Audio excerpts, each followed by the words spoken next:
Alive. All right. Welcome, one and all, to the special holiday cast of the Game Bolt.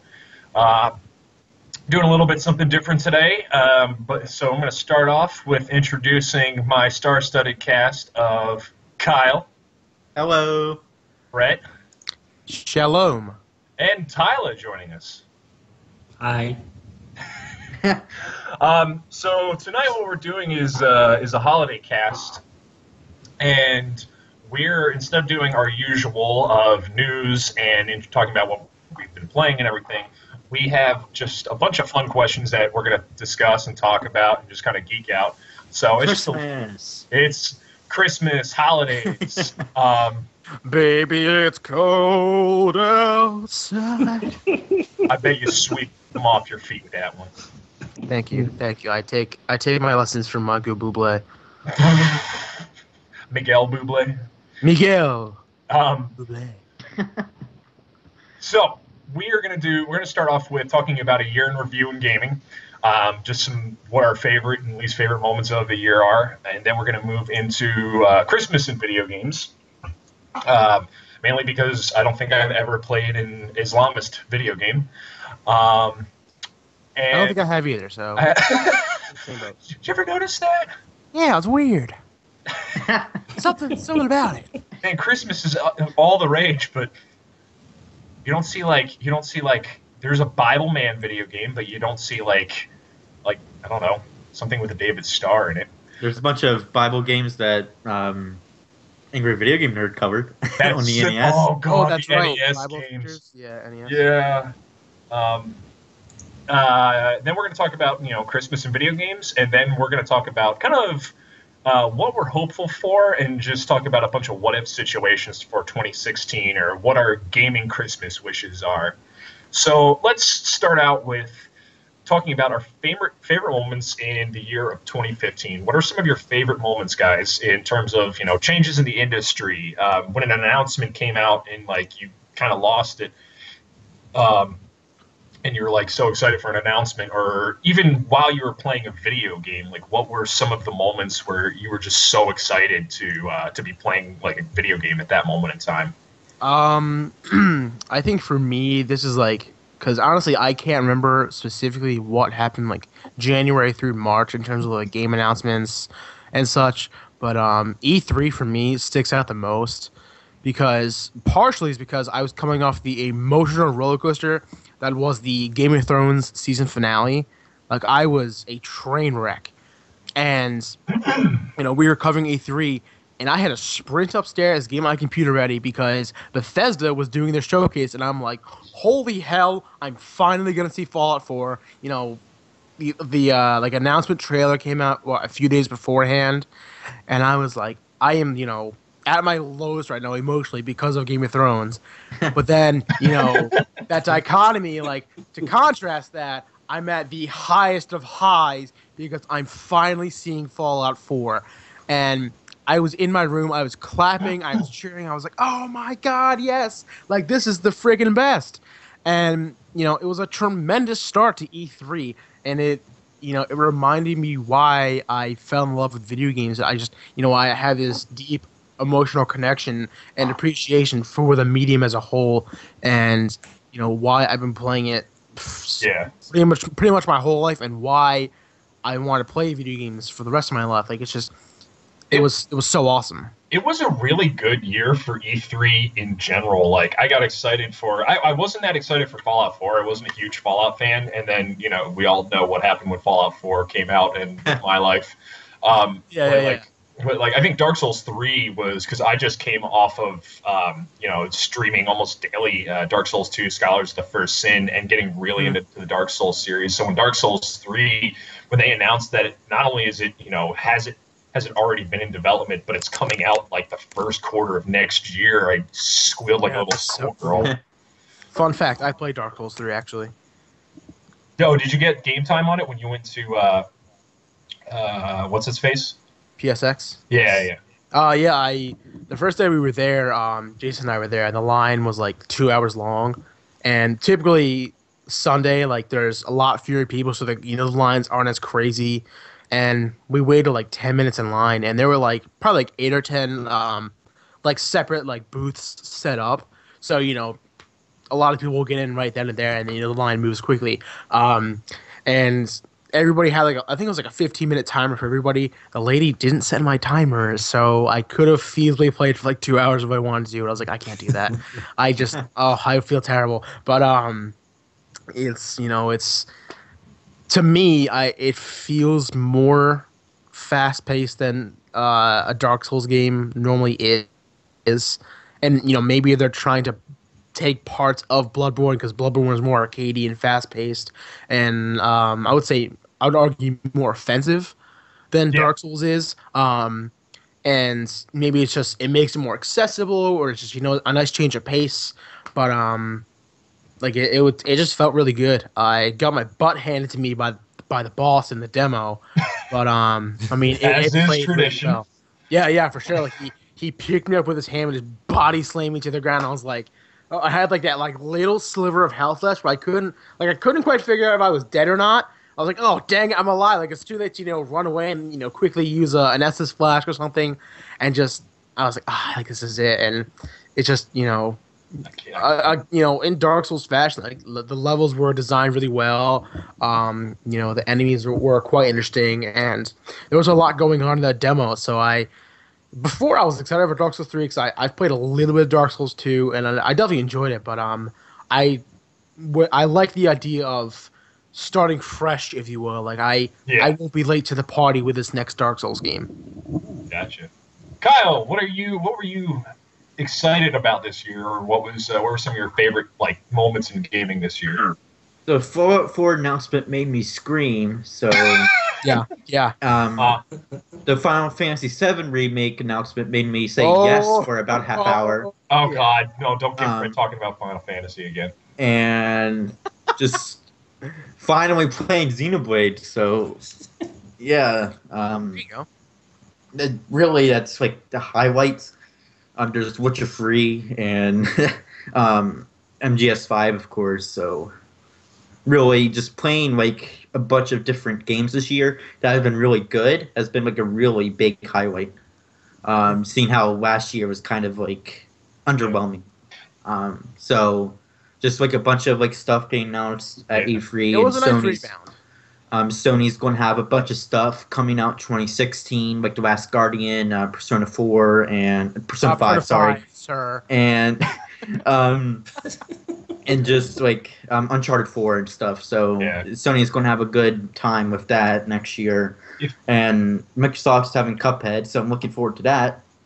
If you look at, like, not to interrupt, but if you look at the E3, the shit show of an E3 that was 2014 and 2013, especially 2013, dear God, when Xbox had the DRM stuff. The DRM stuff, and just had the biggest backlash in video game history on anything.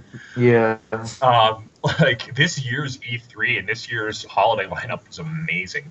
Oh yeah, for both systems respectively. I was having a not to go too quickly and to rant off a bit, but I was having a conversation on Twitter. Someone's like, "Oh, should I buy an Xbox One or PS4? Right now because they want to upgrade to to this current generation." And to me, you really can't go wrong. Like they both offer great first party games. They each have awesome third-party stuff, indies, what have you, and it's all just a matter of preference at that point. If you want to play, definitely. Uncharted and God of War, Bloodborne and stuff, or you want to play, Halo and Gears of War and stuff, like it. You really, again, you can't go wrong because both are great choices. Yeah, definitely. And they're only getting better as time progresses. Yeah, for sure. Especially the Xbox One. Oh yeah. Mm-hmm. All right, Tyla, what about you? Probably favorite gaming moment of this year was realizing how broken Ultra Street Fighter 4 is, and I didn't have to care about how broken it is. Finally coming to terms with it. Okay, but that aside, yeah, I Now, probably have to say could you be? I didn't mean to interrupt. Like, could you be like specific? Like, was it a specific version of Ultra Street Fighter 4, like the PS4 version, or yes, was it just the as a yes. whole? The No, new gen it ports. was it yes the new gen port because Okay, okay. remember like way back I did the review for Ultra on Xbox 360 and Yeah, yeah, PS3. yeah. Right, right, right. So yeah, so then I thought okay, let me pick it up like since the roster's bigger and stuff. So might as well like get myself hyped for Street Fighter 5 next year. So I like started playing and like the amount of broken stuff in the game is just unreal. Like the amount of stuff that you can get away with that you shouldn't be allowed to get away with happens. And my friends always come over to my house and laugh at me because I kid you not, I probably have about 10 gigs worth of videos that I've recorded of the PS4 of all the broken stuff that I've seen happen in the game. Oh wow. I have another favorite moment from this year that isn't actually about gaming, but I think it's worth a mention. Samurai Jack is coming back, and Oh god! All when right, I I'm gonna- saw that, I'll I was see you like, guys later. I'll let you You're guys playing my talk. jam right now. You're playing my jam. I'll let you guys talk. Yeah. no. that is like definitely like a high point for me this year, is seeing Samurai Jack coming back. So Um, if I think in terms of the gaming industry this year, I will just say that and I'm so glad I made a Twitter just for this. Anything Hideki Kamiya has ever tweeted out, like Yes! Hideki Kamiya's Twitter page is my favorite thing in gaming this year. If anyone listening to this, if you have never read a Hideki Kamiya tweet, he's the guy he's the head of Platinum Star Games. Oh my God! Every other day, he posts about how he has like these specific rules that if you break, he will ban you from his Twitter. So he'll block you. He'll block All you from caps, his Twitter. all caps, and it's brilliant. Every single time it is like, if idiots keep asking me questions, if idiots keep associating me with this game I didn't make, if idiots keep asking me this, I will block you. Stop tagging me in your expletive conversations. Yeah. And like, it's like Hideki, like I love your work on this game, and it just replies blocked. Yep. And his avatar is like just him, cross armed, and just is like Hideki Kamiya, like I make some awesome games, and it's like I want to tweet him, I'm a big fan of his stuff, but like if I say one word that's incorrect, I'm gonna get blocked. I'm like, dang it, it's a waste. It's And just then, the like, best. Man, Metal Gear right blocked. Like this, so it's like hey Hideki, could you please unblock so and so? He thinks you're great, and she says blocked. my, my Thank you, favorite thank you, Hideki-san. my favorite tweet of the whole friggin' year was someone tweeted at him about making Bayonetta 2 for the Wii U. And the guy said, "How do you feel about making Bayonetta 2 for an inferior console?" And he goes, "I don't know. How does your mother feel about raising an inferior son?" Bam! just Shots fired. shreds this guy. I read that. I was like, this guy, he does whatever he wants, and it's the best. I want him to stay around forever. Oh my Dude, god. to channel his inner muscle man. Why you gotta take it there, bro? And like there'll be random times where I'll go to Groovy and like I'll just like tag Dylan and it's like, look what Kamiya's up to now. It's like, damn it, like I'm not even mad. The guy's just fantastic. I might start doing Hideki Kamiya tweets of the week as like a piece on the site. Week in review, Hideki Kamiya. Yeah.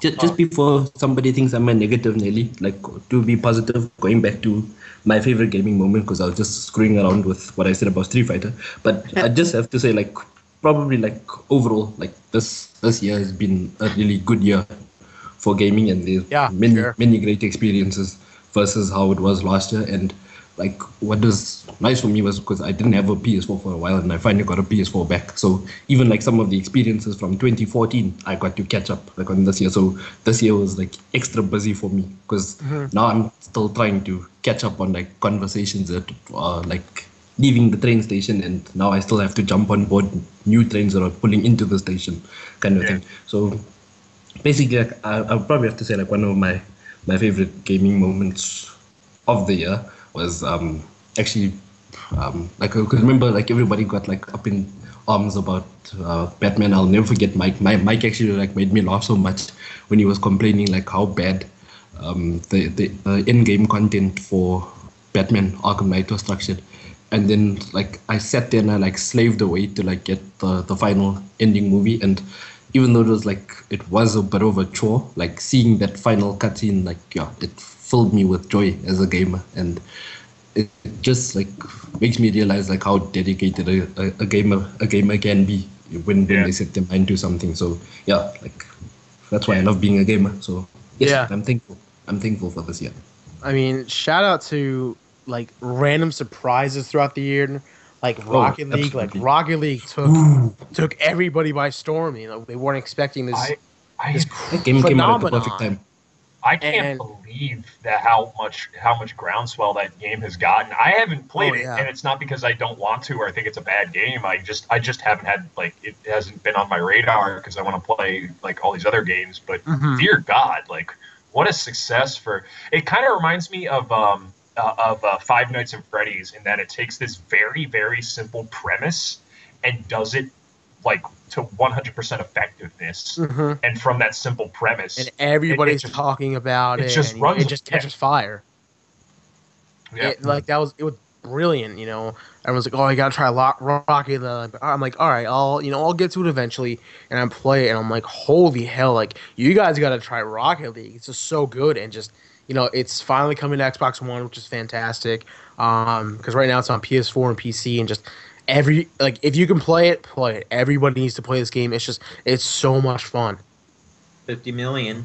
So a lot of Um, people are playing it. I'd have to say, in terms of like in moments in gaming, I think beating. I picked up Dark Souls Scholar of the First Sin. Actually, it was a game that actually kind of it holds a special place in my life because it helped me through pretty much the hardest part of my year. Uh, hmm it helped me like get through that and kind of process it. But being able to beat Dark Souls 2, Scholars of the First Sin, it was the first Dark Souls game that I played all the way through 100% by myself. Like I didn't look anything up. I didn't like ask for favors or anything, or like ask like buddies like what do I do. I beat the whole game myself, and it's such a rush. Oh Uh, yeah. like playing the thing I love about playing a Dark Souls game. The first time I played Dark Souls, I put 20 hours into it and couldn't kill the freaking Taurus demon in Dark Souls 1. I was like, this is bullshit. I can't believe people like this game. Like it's so counterintuitive. And then Yeah, yeah. a buddy of mine sat down. Like he made me sit down with him, and we played. I played through we played Dark Souls 1, and I got hooked. And that's what I tell people. Who are like, well, I don't know if I like Dark Souls. I'm like, well, here's the thing. Like, give it a shot and play it the way you want to play it. Like if you want to use strategy guides, I'm of the for a game like that, I say go ahead. If you want people to kind of coach you through it, I say go ahead because the experience of playing through a Dark Souls game, it actually is so enamoring. It kind of lessens other gaming experiences because you're like because of the skill level that you have to get through it. But other than that, I think the other moment for me that will forever stand out is the first like 10-15 minutes of Fallout 4, where you go through the bomb shelter and everything, and then you come out you come out of the vault after seeing this lush landscape. Like that emergence from the vault into the wasteland was awe inspiring. I was Yeah. shaking by the time that whole sequence was done. It was such a powerful moment. Yeah, for sure. Grant says, "Sup, kids." Hey, Grant. What's up, Grant? Thank you for stopping by, Grant. Hello. Um, yeah, I mean, but to your Dark Souls thing, personally, I played Bloodborne and I was able to complete that, and I haven't played much of the DLC yet. Like it's DLC is really hard actually. But I totally get what you mean. Like it's such a strong personal accomplishment when you finally beat that one boss, or hell when you beat the game. It's just it's something you really can't describe. It's something you have to experience for yourself. Like for me, Bloodborne's my game of the year, and like it's gory, it's dark and just it's eerie, and I can say all these adjectives to describe it, but that doesn't do it justice. It's something you have to experience for yourself, Yeah. and you have to experience these stories, and you have to to mold your way and get yourself through the struggle of getting through Yarnum and then eventually getting to the other places in the game and learning the mechanics and the ins and outs, and it's so satisfying. Yeah. All right. So we'll wrap up our kind of year review with that. And we'll look at Christmas and video games. Woo, so, woo, woo. so if you, I started looking these up because I'm like, I can't think of any games that are like Christmas video games. But I started looking up games that take place on Christmas. So before I chime in, what are some of your favorite Christmas games or games that take place during Christmas? And for that matter, we can kind of wrap it all together and say, what are your favorite Christmas levels, or what are some in-game changes that happen on Christmas Day? So any kind of Christmas themes that happen in game. I'm thinking in Animal Crossing on the 25th, they have, ever since the first Animal Crossing came out, you could get a special present from a reindeer who wears a Santa outfit. Oh, that's right. I remember that. Yeah. That was a big thing in all the Animal Crossing games. Fallout 4, actually, it's not your Xbox's date, but if the date in game is December 25th, the marketplace in Diamond City actually, the marketplace actually gets Christmas lights. Oh, really? I had no idea. That's wild. Yeah, you can actually, if you just type in Fallout 4 Christmas, you'll see that there's just Christmas strands of Christmas lights where the normal lights are. Mm-hmm. And there's Christmas trees. There's Christmas trees around the area. It's pretty neat. Oh wow. I don't know if this. I mentioned this before we started recording. I don't know if this is officially or technically Christmas.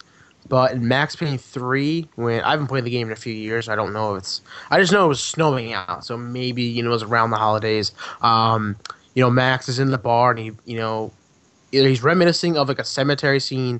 I can't remember exactly what goes on story wise and whatnot, but I just remember being it's a cold winter night and Max is fighting off people and he's doing all this stuff and he's just killing the bad guys and I'm just holy cow, this I don't know if this is Christmas or not, but that's something that sticks out to me. It's snowy levels in there too. Yeah, you're doing bullet time around the cemetery and you're hitting the snow and just it's awesome. something I can't talk right now. Something so subtle. I'm oh, this is really cool. It just adds to the overall experience.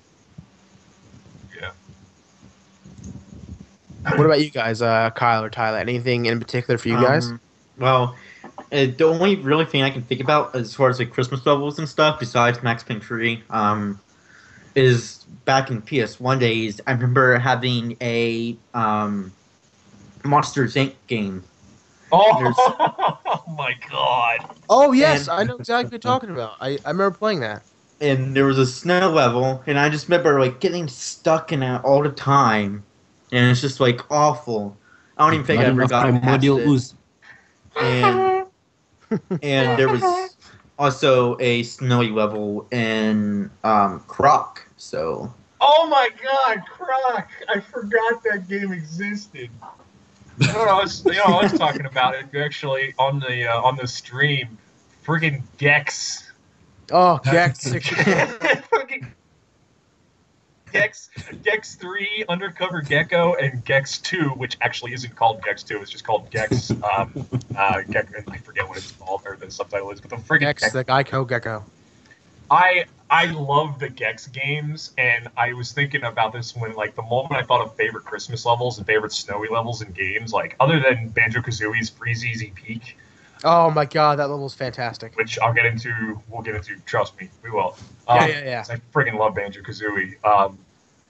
I went and actually looked up what the Gex snow levels are, and there's I forgot how much of an auditory and visual assault those games are. Like, they do not hold up well at all. No, not at all. Like you can go back and play like Super Mario 64, but the Gex games, like I'm watching it, and it's friggin' hilarious because like I can't believe the stuff they get away with in that game. Like in the snow levels, there's LP everywhere that just says Santa's bites on it.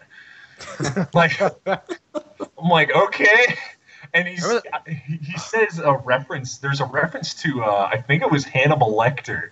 I was like, this is in a kids game, man. You couldn't get a Yeah, there was some messed up stuff in those games. Like my buddy and I used to play the whatever Gex was on the N64, and like stuff I didn't get as a kid. Like it was just creepy to me. But like as I started playing it more and like I started to understand, like it's also like Conker's Bad Fur Day in a way. Like it's Oh stuff yeah. like that really shouldn't be in that game, but it's like you're 6 or 7 years old, you're not gonna catch that. You don't know what they're saying.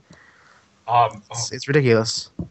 That's what the title of Gex 2 is? Enter the Gecko. Oh man, that's great. That's brilliant. Oh man, It's not as clever as Ratchet and Clank Up Your Arsenal. Well, nothing's as clever as Ratchet and Clank. How about South Park? Some of my Reflected favorite Butthole. stuff, remember the South Park game on N64? Yep. That Pepper me, Farm like, that- remembers. I had a neighbor who, they were older, but they had that game, and then whenever I go to their house, I would occasionally play it, and you could make snowballs, and then you could you could make yellow snowballs, and you just throw at people, and I was like, I guess it's South Park, it's South Park in a nutshell. Yep. It's great. Tyler, do you have any favorite like Christmas games or like games that take place during Christmas, snowy levels, any of that jazz? Okay, my one is just like really random, which would have to be Snow Bros. I don't even know what that is. The You never name played Snow sounds Bros? familiar, but it doesn't ring a bell. It's an old arcade game. It was a 2-player arcade game, and you played like as these snowmen, and you'd run around, and like when the monsters spawn, you'd have to turn them into snowballs and roll them around the level like until they die, and then like you pick up like sushi and stuff to get power ups, and then you can like create bigger snowballs, and then how you get like more points is if you put a whole bunch of monsters into like you turn them into snowballs, and then you like start like right at the top of the level, and you like throw like one snowball down, and it just like rolls and like wipes everything out. So that Nice. that was like so that was like one of things. Then my other one would have to be Batman Arkham Origins, which is actually set during Christmas. Yep. Yeah, so all I'm gonna say is Deathstroke, and that's that for me. Like that was probably until the day I die, one of the best boss fights I've played in any game. Like just because like I think it was Greg Miller who actually got it right and said this is what it should be like to fight Deathstroke. Like whenever I've read comics and I've seen Deathstroke, this is how I'd imagine Deathstroke would be in a game. And it was like really really spot on. And just like I thought it was like really cool, like the whole festive theme. Like the city looks like all dark and dank, but the Christmas trees are up. There's these bright lights, yet like there's an ominous air about the city. Yeah. Which I think is really cool. Deathstroke's the guy with the bat suit, right? No, Deathstroke's Yeah. is he? The guy who shoots lasers out of his eyes. No. He's the guy who has Okay, I'm kidding. The swords, yeah. He's There's like the Oh, he has I'm kidding, the I'm swords kidding, and the I'm gun. The gun there. I The ring, right? I haven't played Origins. I haven't played Origins. I really need to though because Deathstroke's like my all-time favorite comic book villain. But to on the topic of like keeping with winter themes and boss fights and Batman, the friggin' Mr. Freeze boss fight in City was that. That was brilliantly done. Well, that to me that's what a boss fight should be. Like, I hate games that boss fights are just kind of smashing buttons or just brute forcing it, where like Yes. that boss fight takes every skill you have learned in the game up to that point and puts it to the test and makes sure that you know how to use those skills. And if you haven't used them, then you have to learn on the fly. And that, to me, like, that's a good boss fight, like one that tests all of your skills. Do you know how gratifying that boss battle is when you play New Game Plus? And I actually wish they'd done it like that, like in the other difficulty modes. Because remember, they give you like the hints and stuff, like say, okay, like you have to use this, use that. Like in New Game Plus, they don't tell you anything. And like by the time I got back to play the game, I had completely forgotten all the ways that you take down Mr. Freeze. So then like I had to like try and remember on the fly, like how to do it. Yeah. And I honestly think that if they had done that like in the normal modes, it would have been a bit tougher, but I think it would have been like more legit. Just to capture that feeling of being Batman. Yeah, there you go. How about yes. My other snow level was Uncharted 2, the Himalayas. Okay, yeah, that was a really cool like sequence in the game for sure. Yeah, I will say any SSX game. Oh yes. Specifically. Oh yes. Kyle. Yeah, specifically SSX 3. And you could play as the Abominable Snowman, was one of the characters you could unlock. Oh, wow. Yeah. SSX 3 was the best. I didn't like the new SSX that much. But any SSX game, Snowboard Kids on the N64 and 1080 snowboarding on the N64. Yeah, I played 1080. Is 1080 and 1080p? Well, guys, I gotta go walk my dog, so I'll be back in like 40 minutes. Okay. Bye. See you, Brett. Nice talking with you. So Cody tells me just an excuse to play Final Fantasy again. NES game. Cody, I'm sorry. I've seen gameplay of it, but I've never played the Home Alone game on the NES. So I'm gonna talk about not Home Alone. I hope that suffices. Speak about Home Alone and how you can get it to glitch so that he can moonwalk. That sounds like that'd be a good Oh, idea that's for right. Not Home Alone. Oh man, I've heard about that. He says it's terrible. So the Home Alone game is. Cody's a liar. That's why he's not on this podcast.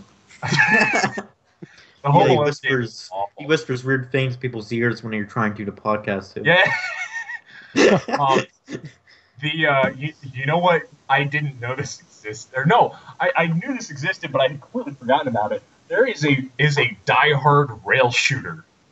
Really? Tell me more, sir. Die-hard rail shooter. I have never played it, but I remember hearing about it. I think it was on the Giant Bombcast, like last Christmas, and I started cracking up like, "There's no freaking way!" Like, just I laughed so hard at that. Like the same way my friend told me that there is a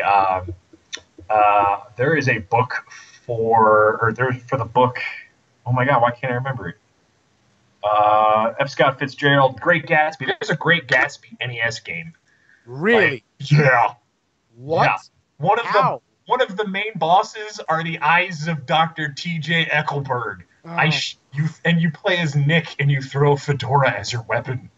All right, that's classy. This I need to see. I need to see. I'm not even kidding you. Google it. That's classy. Question though. Yes.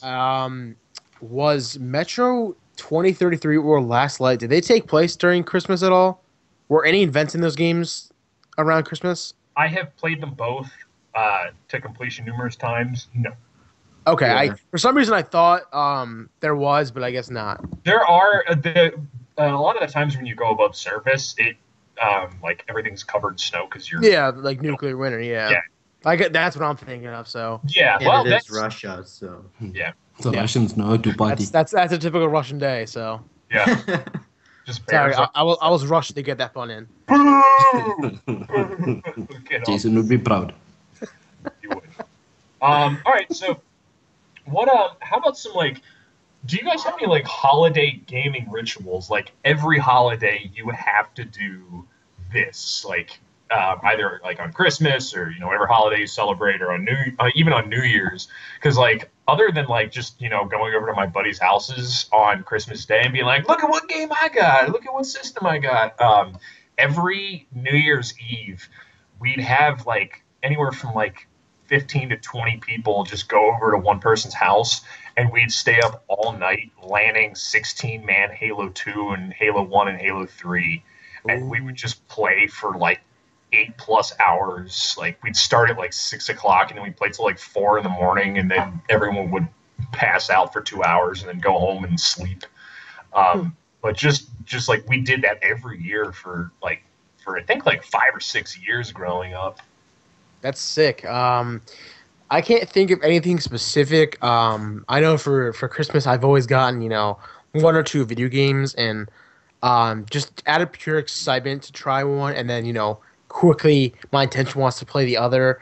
Like I'll play one for like 20 minutes, and then I'll play the other for 20 minutes, and I'm like, like this one seems more interesting right now.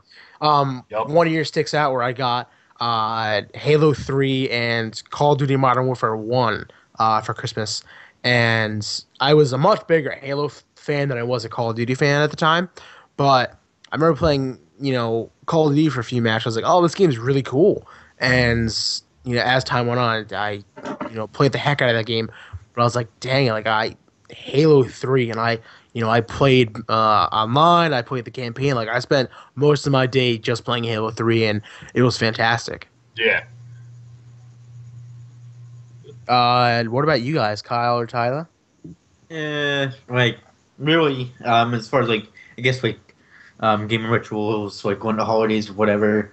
Not really to my knowledge. Like usually I get like a game or two every Christmas, so I play them, and basically like because I like go to like my grandparents' stuff and like have dinner and stuff like that on Christmas. So usually I get up like in the morning, open my present, see what I get, and then play my game or whatever that I get, and then do what I need to do and come back and just start playing the game again. So. And then eventually fall asleep. So really, like I guess, sort of typical in that way. So yeah, I don't play any specific game. Like I play Ocarina of Time once a year, but I don't play a certain game every Christmas. Like I just I'll play. If I get a new game, I'll play that, or I'll just I'll play whatever I'm in the mood for. Like I don't have a set thing that I do every year. Like it's Christmas, I'm gonna play this. Like it's just. I kind of just go with the flow and do whatever. I should start playing Croc every Christmas. There you go. Play the Die Hard on rail shooter. The Die Hard. Oh my gosh. I forgot to put this on the docket, but do you guys have like a specific game like memory that of like getting a game for Christmas? Yeah. Finish your question if you want, and then I'll answer. Well, yeah, because I just like I remember a lot of the video games I get for Christmas, but like I remember when I got Ocarina of Time for Christmas, like I think every time I went out to the video store, and for the young kids who don't know, you used to actually be able to rent games at a physical store now. What? I used to do that. What year is this? I'm only 15 too. So. So every time we went to like Blockbuster or Hollywood Video, I would get Ocarina of Time every single time. And of course, like when you got like a cartridge game in that day and age from the store, like somebody had deleted your save file that you had done. Yep. And you had to like restart over, or you could just play somebody's save file who already had a shit ton of stuff done. But I got Ocarina of Time every single time, and I never had it. So I remember one Christmas, I think I was 7 maybe. I'd opened up all my Christmas presents, and I'd gotten Blast Corps, which was an awesome game by Rare. Yeah. I've played that game. It's fantastic. It's actually on the Rare replay, which is cool. I at the time I was like, wait a second, Rare made this because my buddy had it, and I didn't play much of it, but when I play, like, it's really fun, and I was like, holy cow, that's awesome that it's in the Rare replay. Yeah. I got Blast Corps, and my dad got me Turok Dinosaur Hunter. Yeah, I remember that. Turok's a good game. And then like I was really sad because I'm like, those are good games, but like they weren't the games that I was hoping for. Mm-hmm. And my grandfather, who we were living with at the time, handed me the last package that was under the tree for me, and I opened it up, and it was a freaking Christmas sweater.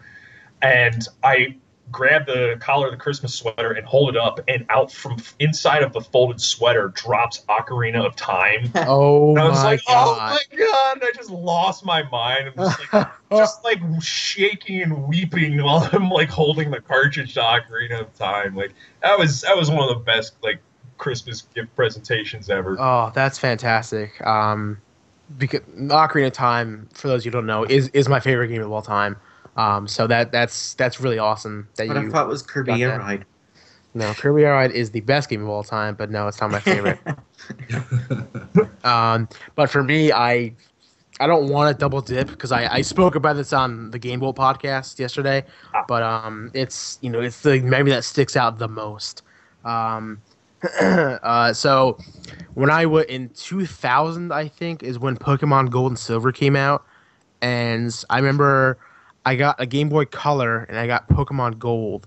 And typically, how I'm the youngest of four, and typically how it went was my brothers would get, a game or a system, and I would, if it were a game, I'd get something similar. So in the case of Pokemon, both of my brothers got at the time, both of them got Pokemon games, so I got one as well, and I remember getting the purple worm light that you get attached to the Game Boy Oh Color. yeah. And for whatever reason, we like my brother or myself, we'd always wake up at like 5 in the morning and then wake everybody else up. I don't know how my parents like just let it happen. Like we wake them up like, come on, it's time to open presents. And I got some toys and stuff. Then I got the Game Boy Color, and I think this is probably the first time I played a Pokemon game extensively. It's my first time I personally owned a Pokemon game. Like this was mine. This is my version. I don't have to share it with my brothers or anything, or it's I can play it how I want. You can even And punch them if they ask for it. yeah, seriously. And I would get beat up in the process, but like it sticks out to me because that is Pokemon Gold and Silver. That's my favorite generation for Pokemon, and like I just sat against the couch at 5 in the morning with the worm light, just playing this new game on my Game Boy Color, and I fell in love. Like it was just so much fun. I played on car rides. We'd go up north to Rhode Island to see our grandparents and cousins and such, and I'd played at their house, and it was just a fantastic time. It's like I have a couple of Christmas memories of getting a console or getting a game that I loved, but that one in particular sticks out because I'm just like, man, like this is Yeah. it's awesome. I had that like emotional connection to that moment. It's It's got- something I can remember so fondly. Yeah. How about Tyler or Kyle? You guys have anything? I just realized I never gave you guys my ritual. Oh, what's your ritual? Yeah. I like to get all my game covers, spread them out on the floor, coat myself in baby oil, and roll around on top of them. Jesus, Tyler. I was not expecting this. Oh my goodness, that's a sound ritual, my friend. That's perfect. I should do that. Yeah. Okay. But jokes aside, like generally, like it's pretty much in line with everyone else. Like my Christmas ritual is if I get a new game, like I basically sit there and play the game until the wheels come off, until I like get bored and say, okay, I'm gonna give it a rest, go to bed, and then next morning I'm gonna wake up with like renewed vigor, and then just like dive straight back into the game because you want so much more out of whatever game you've gotten. Yeah. And then also to add on to like what you guys have been saying, like I think probably like one of the moments that stood out for me, and okay, well, it's pretty close. It was pretty close between me getting my PS1 and me getting my PS3 for Christmas, but I'll probably have to give it to me getting the PS1. Like the PS1 just edges the PS3 out a little more. But basically, what happened was when I asked my parents for a PS1, because then they asked me what game would I like. So I said I'd like me being me, kids, we don't know anything about movie to game adaptations. Oh, So yeah, so I asked for Harry Potter and the Philosopher's Stone Oh no. Oh yeah, there you go. no. as my first game. Yeah, so that was my first game. So they had me the big box, so like I'm getting like really excited, thinking, okay, this probably has to be the what do you call it, the PS1. So I open up and then so then it's the PS1 and I'm like really excited. So I see the little box like taped to the front and it's wrapped. So I open up and I see it's Harry Potter. So I'm like really really over the moon. So then when I started opening the PS1 to set it up so that I can start playing, inside was a copy of Tekken 3 and Crash Bandicoot 3, and my parents didn't even know that it was inside the box. Oh, wow. Nice. So I just started like freaking out because a friend of mine had Tekken 3 at the time, and I like couldn't get enough of the game. Like I think it's probably like one of my favorite fighting games of all time because just a really solid fighting game overall. And like to say that I flipped my shit would be an understatement. That's awesome. What about you, Yeah. Kyle? Like nothing tops, getting the one game you want. Like when I was younger, I think most people were this way too. You get a game. The only times you really get video games were for your birthday and Christmas.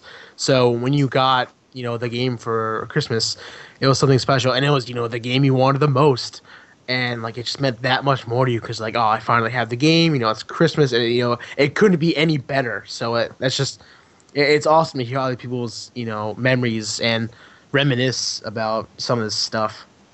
I have my either that or you have the memory of one of your family members' sheer incompetence as to what video games are, and they buy you the right game for the wrong system. Oh no! I got PS2 games when I had a 360. Oh It's man! like it was rough. Yeah. I remember for my birthday, I wanted Kingdom Hearts 2 so badly, and I don't know what the hell happened, what wizardry happened. They got you. But I remember, my mom was at work all day, and like, I knew I was getting it, but I was like, dang, it's my birthday. I just want to play it now. And she finally came in from work. I think she went to Target the game, and it was wrapped and everything. I opened up, there's no disc. Oh, There's no disc inside the Hot wrap. damn. And I was like, what the hell is this? Where's Kingdom Hearts? I've been waiting this game. I've seen the commercials. Like, oh, I want this game. And unfortunately, she had work the next day too, so I had to wait even longer, which was killing me. Oh Like, god. the box is here, but the disc isn't here. I can't play it. And I was just like, this is so upsetting that, like, it's such a tease, if you will. At that point, you just have to do what Tyla does and rub the cover all over you, and just hope that by osmosis you can feel how good the game is. It smells so good. Games go Kyle, missing, and then people wonder why bad things happen to them. If you were paying attention while you were packing the game, bad things would not have happened to you inside the store. Yeah, I'm just saying. I was like this is such a buzzkill, Like, I got Kingdom Hearts. The one thing I wanted for my birthday is a great birthday, and there's no disc. And it's like, well, damn it, come on. Kyle, what was the one game that you remembered? Like not necessarily like a game, but I do have one like memory that sticks out to me as far as like Christmas and getting games and stuff. One Christmas, I didn't know what I was getting or anything, and I wake up, and of course I get my mom up to go open the present and stuff, and for some reason I went towards the smaller stuff instead of opening the bigger stuff, and I opened what looked like a game. So I opened that, and it was Crash Mind Over Mutants for the Wii. And at that time, I had the PS2 and only the PS2. So I'm like, Mom, I can't play this. And she's like, oh, I must have got you the wrong version of the game. I'm like, wow, this sucks. And then I opened a bigger present, and it turns out to be a Wii. So, Oh, nice. Nice, there you go. So you got like the reverse of what I had. yeah, it's just like I was like terrified that she got me like wrong game, like not the wrong game, but like the wrong version of the game. Yeah. And then I opened the bigger box, and it's a Wii. So that kind of like threw me for a loop. Now consider yourself lucky.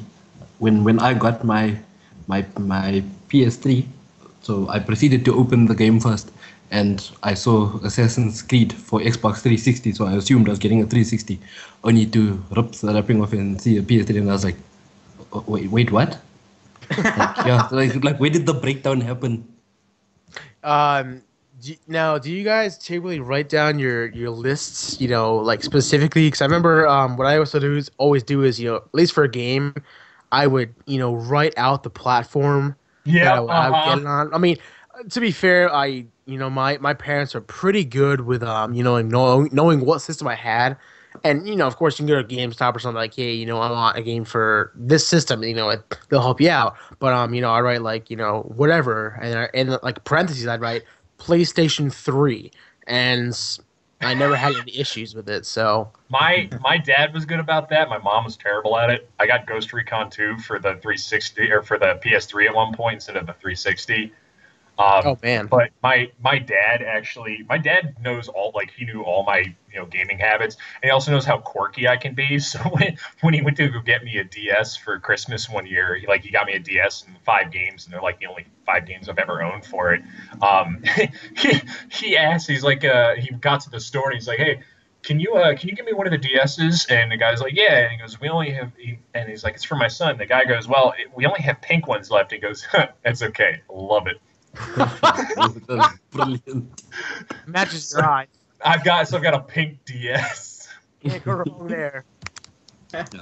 Man. Yeah, now for me it's the reverse. My mom is the tech savvy one, so she understands because my mom even plays games occasionally on my PS3, and then my dad is the one that's like a little less tech savvy. Okay, but to my dad's credit, he played like a bunch of Fight Night with me, and he even tried to play Resistance with me once. Like, Oh, we did, nice. like There you go. the split screen thing, yeah.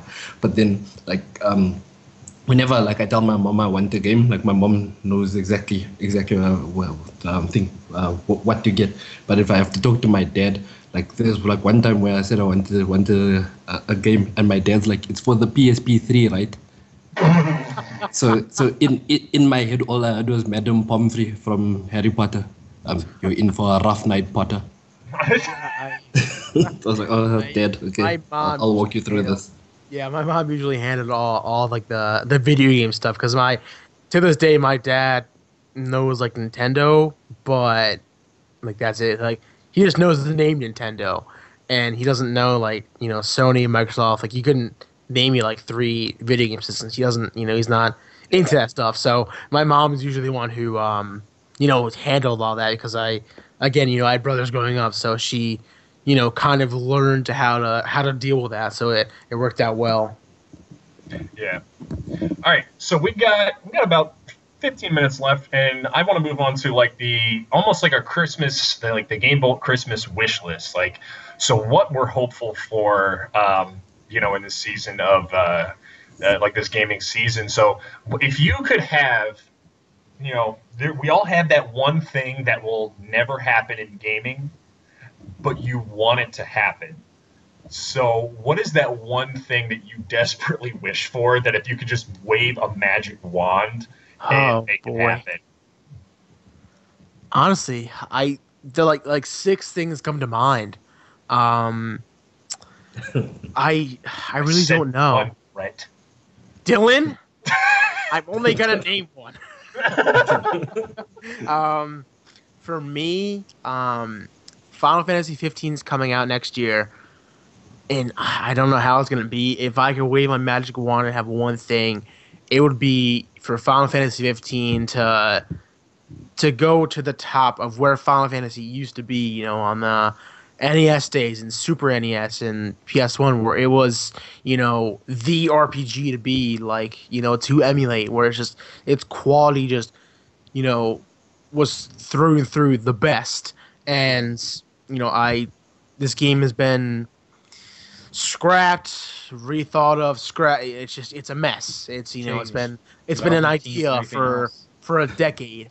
And Final Fantasy is my favorite series of video game franchise of all time, and I want to get the next Final Fantasy and be like, holy hell, like this is what I grew up playing. I played all the main games, and like this is just like those old games. It's just the quality's there, the character, the world, It's all done really well, and I just want these awesome memories. I'm praying that's the case. I want Square to rebound from Final Fantasy 13 and 12 and 10. Like if I could have one thing, for next year, that's Yeah. it. Yeah, just check Cody in the chat. He says he wants Final Fantasy 14 virtual reality. I watched Sword Art Online. I know how this ends, Cody. Yeah, That's all I'm saying. oh god, Sword Art Online, don't get me started on that. He also Oh. says, if I could do one more thing, it would be more DLC for Smash. If I only had to choose one thing though, it would be Banjo Kazooie as the last DLC character. Yeah, that would be really cool. I would love to Yeah, see somebody make that happen. Smash. Banjo-Kazooie or Shovel Knight, like I either one of those I'd lose my mind over. Oh, absolutely, for sure. But I have to say the one thing that I want to happen is I want to see, and this is like a legitimately like hopeful, let's all hold hands thing. I want to see gamers actually start to care about where they put their friggin' money. Like, Oh, definitely. I'm a big fan of the you vote with your wallet. It's Mhm. why I don't buy and it's just a preference. It's a personal preference. Yeah, of course. I don't buy EA games anymore. After what Konami did with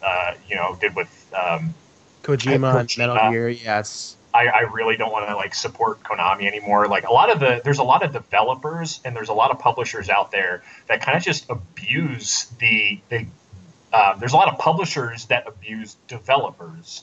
There's a lot of publishers that put unnecessary restrictions on games, and they rush games and they say, "No, cut this, make this," and and then Activision. Activision. Oh my God, Activision. One. After Guitar Hero Live and after Guitar Hero Live, the first year of Destiny, I'm done with that. Well, Guitar Hero Yeah, Live's Like a problem- novel on turning Activision. off. eh? Guitar Hero Live's biggest problem is that One Direction and Skrillex are in the set list. As much as I Yeah, love that's- Skrillex. that's- I'm sorry, what? One Direction. Story of My Life by One Direction. Okay, that's it, guys. I'm logging off. Nice chat. Hey, man. Did you not read my review that was borderline satire? It No. could have been on The Onion. It was, oh man, that was the most, that was Okay, as, I definitely need to go back and check this out. but like, I want to see gamers kind of start, um, voting with their wallet and showing game developers and game publishers like, no, you can't just grind us out for money. Yeah, this isn't okay. Like, we're gonna take a stand, and if enough people are passionate, and enough people start to vote with their wallet, and they see a dip in sales, or whatever it may be, and there's a trend, and it's noticeable enough. Hopefully, things will change. Personally, I can't speak for much with voting with my wallet. I'll be honest, it doesn't take much to sway me. I'll go into GameStop. I'm like, ooh, like you guys like, oh, you want to buy this? I'm like, oh, okay, cool. My biggest example is the Arkham Knight season pass. I haven't touched Arkham Knight in months. I have no interest to go back, and I spent $50 on the season pass, which mostly was cosmetic stuff. And I'm not the biggest Batman fan. It's cool. You get the old school Batmobile and some of the costumes, but for a long time fan, that's fantastic. But I feel like I waste my money because I'm not going back to that world, and Yeah. I kind of waste my money, and I'm just like It's, I've learned my, unfortunately it happens, I regret it, but I've learned my lesson, and now I'm more aware that I should vote with my wallet. yeah. The things that I look at are, EA and putting out games like EA putting out Battlefield 4 and the servers just being busted for like over half a year, or them putting out Battlefront 3 and then having a $50 DLC on top of a $60 game that's already paper thin. Yeah, that just gets me. And like and it's a shame because like I really want to. I think Titanfall is. I think it's one of the most underappreciated shooters. Quite frankly, I think it's as good, if not better, than any of the AAA shooters out there, in terms of balancing and gameplay and all that. And I really want to like I really want to support Respawn, but I don't know if I'm kind of torn because Respawn's underneath EA, and I don't want to support EA. Yeah, for sure. And it is a shame because like Titanfall is fantastic. But I respect you that you're adamant about not buying an EA game, and you have this very strong stance, which is fantastic. Yeah, that's what I want to see next year. Just gamers being more gaming conscious. Hmm. So Right. so What about you, Kyle or Tyler? Like just like fanboyism and stuff like that. It's just like being on the internet and everything, just like looking through like forums or like YouTube comments or whatever, and just seeing people like rant about how Xbox One is better than PS4, PS4 better than Xbox One, or PC elitist, whatever. It kind of gets on like my nerves. Like it feels like we're all gamers, so why can't we just like be all on this level plane and just play games and talk to each other about these games and just be happy campers with it? So, Right. um, I because we're not I the totally enemy. agree. We are not the enemy. The social justice warriors are. yeah, no, it's that's what I'm more like. And that's kind of how what I was talking about with mine is I'd rather unite as gamers against all the issues in the gaming community rather than divide on that. yeah, just like with the whole Gamergate thing, it's kind of like it Oh still like god. has that lingering effect on the whole industry, and it's just it kind of like It was really sucks sad. now as a whole. But That well, whole thing didn't need to happen. God, I hate the whole Gamergate thing. yeah, I'm not gonna say anything about it. Yeah, I'm not even. I don't even want to. I don't want to Yeah. talk about Yeah. it. I'm getting a headache. Yeah, no, Podcast yeah, on but Saturday. what's like it, there is one thing. I didn't mean to cut you off, Kyle. Like it is one thing to be like, uh, PS4 runs better than Xbox One with this game. Like, okay, little witty banter, being playful about it. Like that's one thing, but to like have legitimate arguments, like guys, we're all playing video games for specific reasons. We're all here together collectively for a reason. Whether we play gaming as a hobby or we view it as an art form. Let's all embrace the awesomeness that is video games as a whole, and we shouldn't be arguing about the specs of a console. Like it's yeah, silly. and the PS4 and the Xbox One aren't even really different, like hardware wise. So it's not like PS4 is like hugely better than the Xbox One, even in that aspect. So And it's not like and to me, at the end of the day, frame rate does not determine whether or not a game is good or fun. yeah. Definitely, definitely. So, Tyla, what is if you could have one thing happen in gaming next year, like what would your hope for gaming as an industry and as a community be? Yeah. Okay. So basically, okay, I'm just gonna like touch on something because for a while I've actually been planning something which I hope to get off the ground in January. So yeah, I have like a bunch of features planned that's going to be called WoW, YOY. Um, it's gonna deal with all like negative things within gaming. Well, not necessarily um, like that's something that leaves a bad taste in someone's mouth, but like just like things that happen, like game cancellations and all those sorts of things.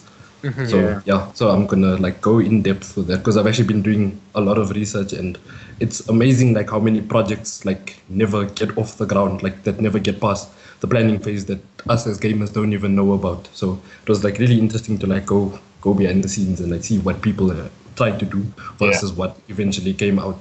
But yeah, so my one gaming thing, which like you said, if you could wave a magic wand, would be, and I'm actually going to bring it up in my article when I write it, would be to resurrect the Vampire Masquerade franchise.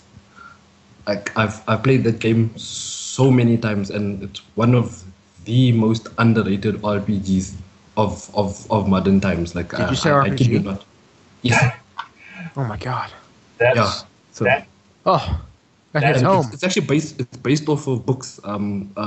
There were actual novels, and then there were role playing books as well. So basically, the game centers like around. In total there are 13 clans of vampires, but in the game they only showed off 7. So basically, when you create your character, join one of the clans, and each clan has like their traits and characteristics. So, for example, like one of the clans is called the Nosferatu. So, because of the transformation, like something goes wrong during the transformation process, and it causes the person to mutate hideously. So it's difficult for them. Like you can never raise your charisma as the character, so you have to find other ways to That like actually coax. sounds really cool. About Yeah, that. so you have to find like other ways to coax things out of people. But then at the same time, they get a plus because they can get anywhere in the city because they know the sewer systems versus any of the other clans. Then you get was it the Toreador? Yeah, the Toreador, like the socialite types. So they focus more on diplomacy and like a silver tongue. So instead of fighting, they'd rather talk their way out of a situation.